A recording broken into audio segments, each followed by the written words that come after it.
A graça e a paz do Senhor Jesus, Deus abençoe os irmãos. Estamos de volta para mais um estudo, mais uma parábola do Senhor Jesus. E hoje nós vamos falar da parábola do trigo e do joio, que está no texto do Evangelho de Mateus, capítulo 13, versículo 24 a 30 e versículo 36 a 40, que diz assim: Jesus apresentou-lhes outra parábola, dizendo: o reino do céu é semelhante ao homem que semeou boa semente em seu campo. Mas enquanto os homens dormiam, seu inimigo veio, semeou o joio no meio do trigo e retirou-se. Assim, quando o trigo cresceu e começou a dar espigas, apareceu também o joio. Então os servos do proprietário chegaram e lhe disseram: Senhor, não semeaste boa semente em teu campo? De onde vem o joio? Ele lhes respondeu: algum inimigo fez isso. E os servos lhe disseram: queres então que o arranquemos? Mas ele disse: não, para que ao tirar o joio não arranqueis com ele também o trigo. Deixai ambos crescerem juntos até a colheita. Na época da colheita, direi aos que fazem a colheita: ajuntai primeiro o joio e atai-o em feixes para queimá-lo. O trigo, porém, recolhei no meu celeiro. Então, deixando as multidões, Jesus entrou em casa e aproximaram-se dele os seus discípulos, dizendo: explica-nos a parábola do joio e do campo. E ele respondendo disse: o que semeia boa semente é o filho do homem. O campo é o mundo. A boa semente são os filhos do reino. O joio são os filhos do maligno. O inimigo que semeou é o diabo. A colheita é o fim do mundo, e os que fazem a colheita são os anjos. Assim como o joio é colhido e queimado no fogo, assim será o fim do mundo. Amém. Meus irmãos, nessa parábola, os personagens aqui é o homem, o dono do campo, o que semeou a boa semente no seu campo, os seus empregados e o inimigo que semeou o joio. Nesta parábola, o semeador é o próprio dono do campo. Significa que o semeador aqui, ele é Jesus. Jesus, que é o Senhor e dono de tudo. A Bíblia diz que tudo foi feito por ele, para ele e por meio dele. Então ele é o dono de todas as coisas. Este mundo pertence a ele, pertence ao Senhor, pertence ao nosso Salvador. Este mundo é o campo, né? Que embora toda maldade que exista neste mundo, Deus ainda é o dono deste mundo, é o dono de tudo, tá? Neste campo existe a boa semente, que são os filhos de Deus, e existe o joio, que são os filhos do maligno. O inimigo é que semeou no campo que não lhe pertence. A primeira vez que isto aconteceu foi no Jardim do Éden, quando Satanás semeou em Adão e Eva. Deus criou o homem íntegro, à sua imagem e semelhança. Deus fez a boa semente. Mas o inimigo de Deus, o inimigo de Cristo, que é Satanás, ele semeou o joio em Adão e Eva. Tá? Apesar da maldade prevalecer neste mundo, este mundo pertence a Cristo. E um dia Jesus virá com seus anjos para a grande colheita. Então o joio será arrancado e lançado para ser queimado juntamente com o inimigo que semeou o joio.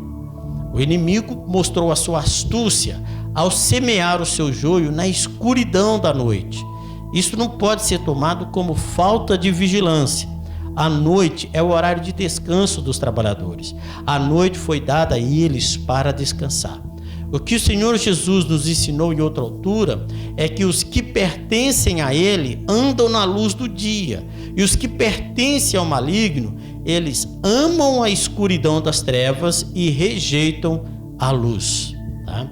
O joio é uma erva daninha, sem valor algum. O propósito do inimigo ao semear o joio no meio do trigo era exatamente danificar a lavoura de trigo. Os especialistas dizem que o tipo mais comum de joio, os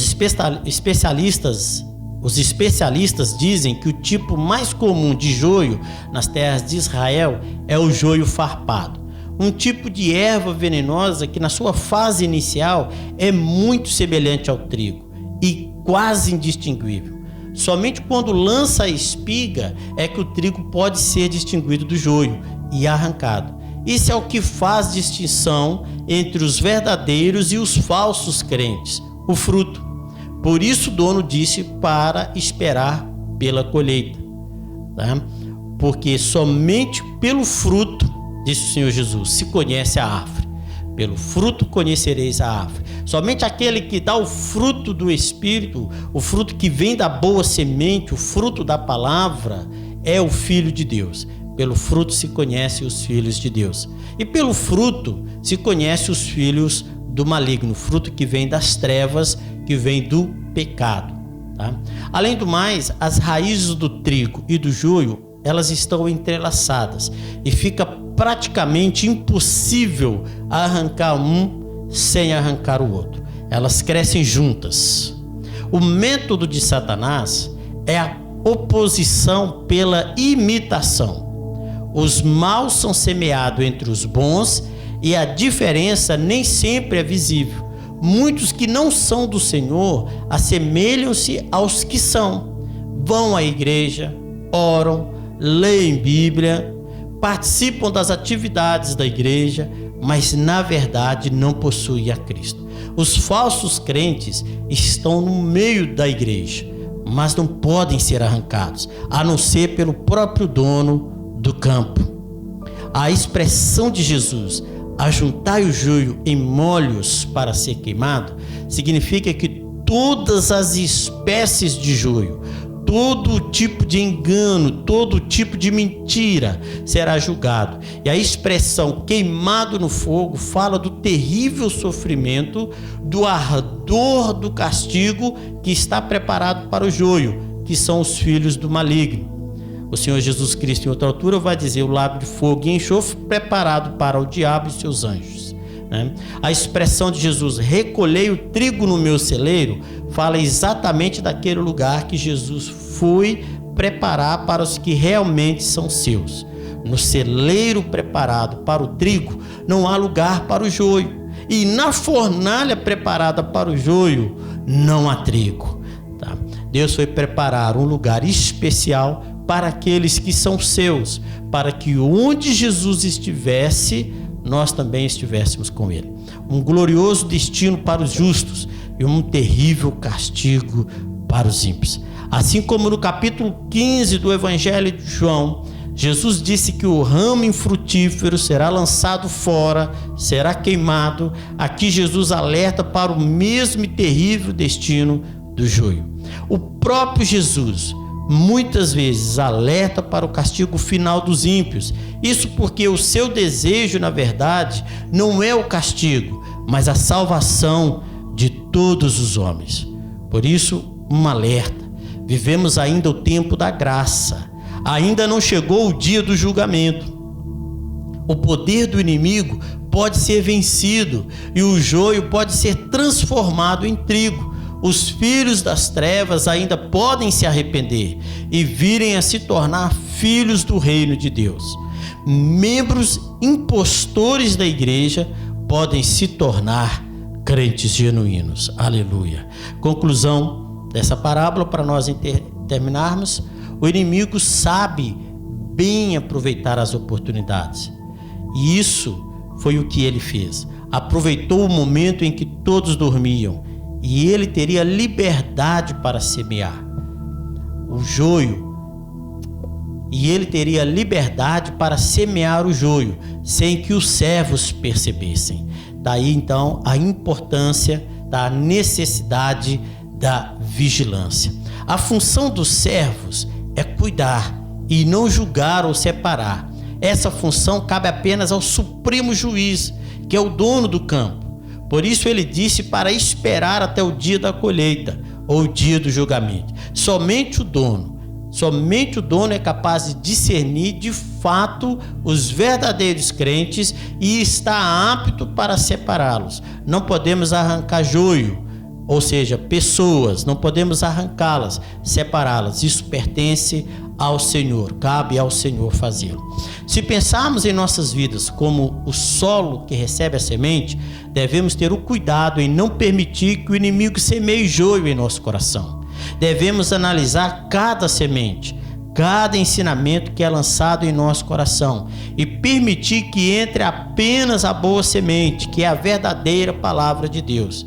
E nem todo ensino, vale a pena dizer, nem todo ensino que parece ser bom é de fato a palavra de Deus. Significa também que, como congregação, devemos estar vigilantes ao ensino praticado em nossa congregação. Buscar o ensino puro e verdadeiro da palavra de Deus. Não é palavra de homens, como filosofias e pensamentos carnais, mas é palavra inspirada e revelada por Deus, a Bíblia.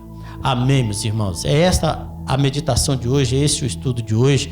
Que Deus abençoe poderosamente a sua vida, tá? Guarde o seu coração, guarde o seu pensamento, não permita que Satanás semeie joio nele. Deus abençoe vocês, até semana que vem, se Deus assim permitir, vamos estar falando da parábola do grão de mostarda. Fiquem com Deus.